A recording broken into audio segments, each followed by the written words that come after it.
She's certainly a woman worth the wait. It's Daniela Boutros from Buttercream Lane, who is going to run us through some baking do's and don'ts and baking disasters. I've had a few of those. Where are we going to start? Well, do you want to start with your baking disaster? All right, yes. OK, so I originally thought that when it came to cooking something in the oven, if you were in a hurry, you could just up the temperature and cook it for half the time. Did it work?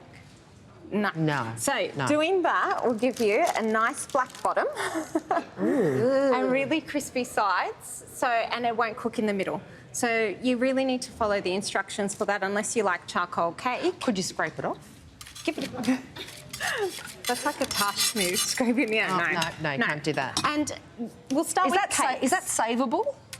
I wouldn't. If you really are that desperate, I'd cut out what's worked, crush it up, put it in the bottom of a glass, add some ice cream on top, some sauce and nuts, and call it a sundae. Good idea. No, but you can always save something. Yeah, if you're cooking for someone and they're coming over and you're under pressure, I'm sorry, you need to work it out fast. Yes. So be creative and come up with some quick There's fix. plenty still easy in there. You just cut around it. Meringues. And now, I follow the instructions, I do everything they say, and it still doesn't reach that nice peaky business that you're supposed to reach. So what am I doing wrong? In the whisking part? Yeah, or any part of it. Just doesn't work. What am I doing wrong? So, starting with meringues, your utensils and bowl need to be 100% clean. Oh, so yeah, I wash it. clean. What are you insinuating, Danielle? Okay. So She's you a grub. yeah. No. Just because her desk is disorderly, it does not mean her home is. And that flour gets everywhere whenever Ange bakes, but okay. No, your bowls need to be cleaned down with really hot soapy water, so hot that by the time you put it to dry, it's already dry. You also need to wipe it with only lint-free tea towels. So this leaves no residues, because anything will muck around with the egg whites and then cause it to... That's a lot of work. I know, but once you know it, it's easy. Okay. I know you want to chuck everything in the bowl. That's what I do. Get it going. I've had a couple of bicarb soda disasters, including getting bicarb and baking powder mixed up. That's a terrible mistake. Yes. That's not salvageable, is it? No, that's not. That's a throw it away, go to the supermarket. The other thing, I thought I was going to do the right thing, cooking Paul's birthday cake, and mix everything together and, like, leave it for 2 hours before putting it in the oven. No, so you lose the air. That's right. Yeah, and it'll... So these ones haven't risen. Take this. So this one's sunk, this one's burnt, and neither have risen. Reason being, we didn't whip the butter enough. Right. I didn't sift the flour. Oh, come on. Do you really have to sift the flour? Yes. Every time I see sift the flour and the recipe, I go, oh, it's a bit of a pain. You skip that. What happens? This aerates it, gets it all nice, light and fluffy. You can see the change in the flour straight away.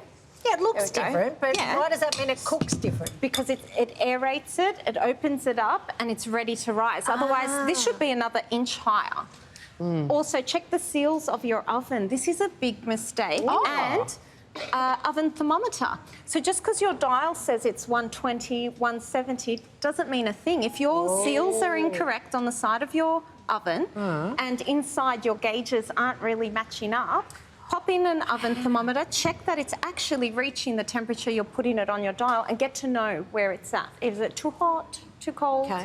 And what if you're not exactly exact with your ingredients? What if you're sort of near enough is good enough? You know, there's a bit of sugar, but get kind of near. Okay, cake. Is that cake going to work out? Won't work. That's how my grandmother cooks. She's a little bit. That's different. The ethnics just go, yep, this and that, and they still know their things. Yeah. We don't have this gift. Yes. Yeah, but that's why read your recipe books all the way through. So no matter what, from step one, yes, Ange, I know that face, okay? Read from step one all the way through so you know what you're doing, and ingredients at room temperature. Oh, so not the eggs out of the fridge? Eggs out of the fridge, yep, room temperature. Oh, so, I mean, straight out of the fridge. Not straight out of the fridge. Even my milk and my butter, I want on my bench when I'm first starting. Because you don't want to cook the eggs, is that right? Like with too warm a butter, it would cook exactly. the eggs, and vice versa. Too cold of a butter, it'll give you, like, let's cut this horrible cake open. Oh, it's not that bad. Still okay. I mean, do you know what? When you know how to bake, it was really hard to get it wrong last night. I sat there at the oven, opening and shutting the door, going, sink, sink, I'm going to have a little taste of this. It's okay, but it's dry on the sides. It's not Buttercream Lane quality. And this sunk one didn't even cook all the way through. Did you eat that? It's really dry. Not too bad. It's really dry. Look at that. This, if you have a close look at that one, it hasn't even cooked all the way through. But I quite like that undercooked stuff. No, but this tastes like an old mattress. Oh, see, that's nice. Yeah. And if I had add baking soda, what did you add to it? Bicarb soda. You wouldn't want to waste your calories by eating a piece of cake. No. What happened to the meringues? So meringues, they're really hard and temperamental if you haven't dried them out. So the top ones are sticky and they've actually gone bubbly. Can you see those little sweat bubbles on there? Oh, yeah. Yeah, so what you need is nice and clean. So it's about putting them in a really hot preheated oven, again with the clean bowl, clean utensils, and then jarring it I think about 10 centimetres. You leave the door open and let them dry overnight in the oven. If you rush that process, you're not going to get a nice, clean, crisp meringue. So we've got to obey a lot of rules, is what you're saying, Danielle. Yeah. Do as we're told. Or you can just ring me. You have my number. Oh. I'll make you a cake. Totally. I'm outsourcing. Sounds way too hard. It's those little things that will make that cake perfect. And how excited do you and Amelia get? We do. When you create that perfect And we even thing. sift. Yeah, and you dance. Because she loves Yeah. So it's fun. If it all sounds too hard to you, head to buttercreamlane.com.au and sign up to Daniela's newsletter for sweet recipes and upcoming workshops. Daniela Boutros, you are a star. Thank you so much.